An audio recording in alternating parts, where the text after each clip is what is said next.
Most people worry that AI will become dangerous when it gets too smart. But the real danger may arrive much sooner than that. Not because the models suddenly become conscious, and not because the technology itself is inherently evil. The real danger may come from something much more ordinary, much more familiar, and much more powerful in the real world: money. More specifically, the business model behind AI. The real danger may not come from AI becoming too intelligent. It may come from what companies are forced to turn it into when growth and profit take over. That may sound less dramatic than killer robots or superintelligence, but it is probably more relevant to your daily life. Because before AI transforms civilization in some distant science fiction way, it first has to survive as a business. It has to pay for compute, staff, infrastructure, research, investors, and growth. It has to justify enormous spending. It has to convince the market that it can become profitable.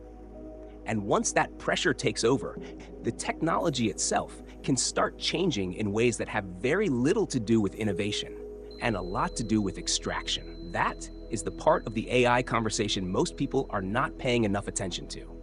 We spend endless time asking whether AI will replace workers, outthink humans, or become too powerful to control.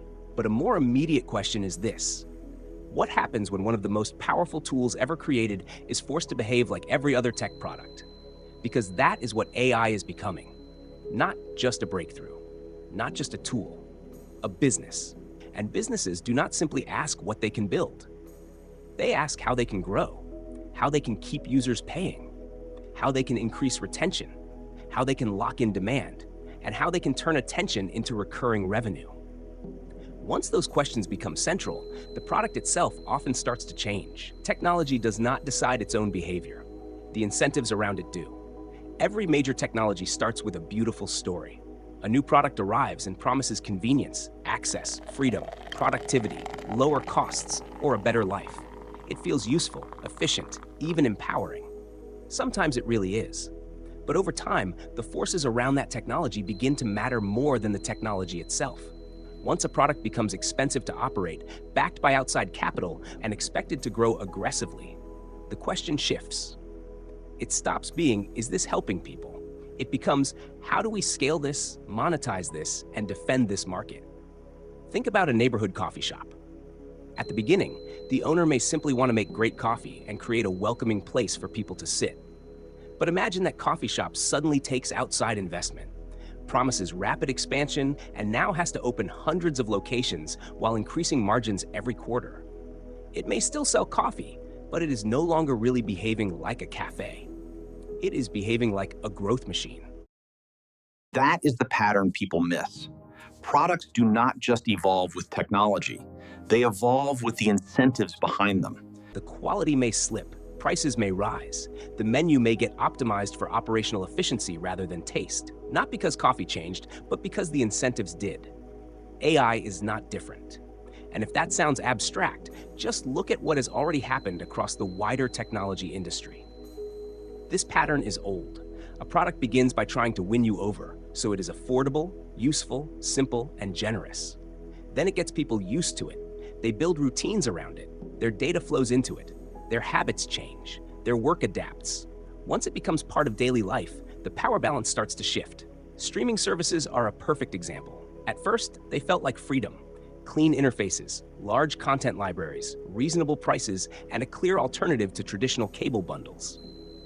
Then the logic of growth took over. Prices rose, ads returned, content fragmented across multiple subscriptions, password sharing got restricted. The simple, user-friendly product slowly turned into another monetization maze. Social media followed the same path. In the early days, many platforms competed by making the experience fun, engaging, and social. Over time, once growth and monetization became dominant, feeds were redesigned around outrage, compulsion, data extraction, and ad performance. Even ordinary productivity apps do this. A note-taking app starts clean and free. Then premium features appear. Then storage limits. Then locked syncing. Then bundles, tiers, and constant prompts to upgrade. If this can happen to streaming, search, social media, food delivery, and note-taking apps, why would AI be immune? If anything, AI may move through this cycle faster. The reason is simple. AI is entering the market under much more intense pressure. Advanced AI is expensive to build and expensive to serve. It needs data centers, chips, engineers, infrastructure, and continuous research. At first, AI feels magical. You ask a question and get a polished answer. You summarize a long report in seconds. You draft an email, write code, brainstorm ideas, translate text, plan tasks, or generate an image. It feels like a bargain. It feels like the future arriving early. What feels like a miracle in the early stage often becomes a business model later. And once users depend on it, monetization becomes much easier to justify. But if the company behind that experience is losing money on each user, that magic does not stay cheap forever. Eventually, something has to change. The free tier may become weaker. The best features may move behind higher price subscriptions. Response quality may differ by plan. Speed may slow unless you pay more. Enterprise customers may get the best tools while everyday users get a narrower version. A simple analogy is the printer.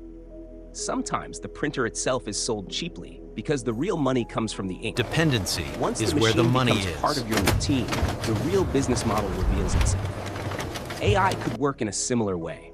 It starts as a helpful assistant, then it becomes a writing assistant, then a planning assistant, then a work assistant, then a layer embedded across your life. The more deeply it integrates into your routines, the easier it becomes to monetize every additional layer of dependence. When people imagine AI risk, they often picture dramatic scenarios: mass unemployment overnight, autonomous systems spiraling out of control, machines becoming too intelligent to contain. But the more immediate risk is quieter. A student starts using AI because it saves time. Then assignments feel harder without it. Then the better model sits behind a paywall. Then paying monthly starts to feel less like a choice and more like a cost of staying competitive. A freelancer uses AI to work faster. Soon, clients expect faster turnaround and lower prices because the tool exists. Now the subscription is not a convenience. It becomes part of staying employable. A small business uses AI for customer messages, marketing copy, scheduling, planning, and summaries.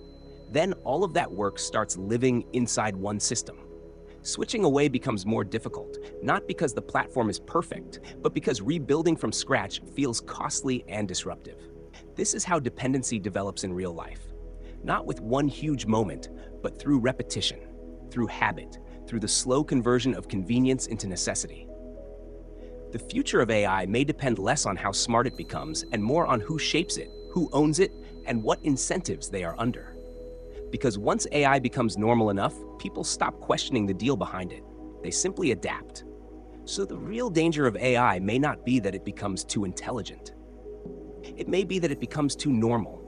Normal enough to depend on. Normal enough to trust. Normal enough that the financial incentives behind it fade into the background. If you want more videos on money, behavior, and the hidden systems shaping modern life, subscribe to Money Patterns.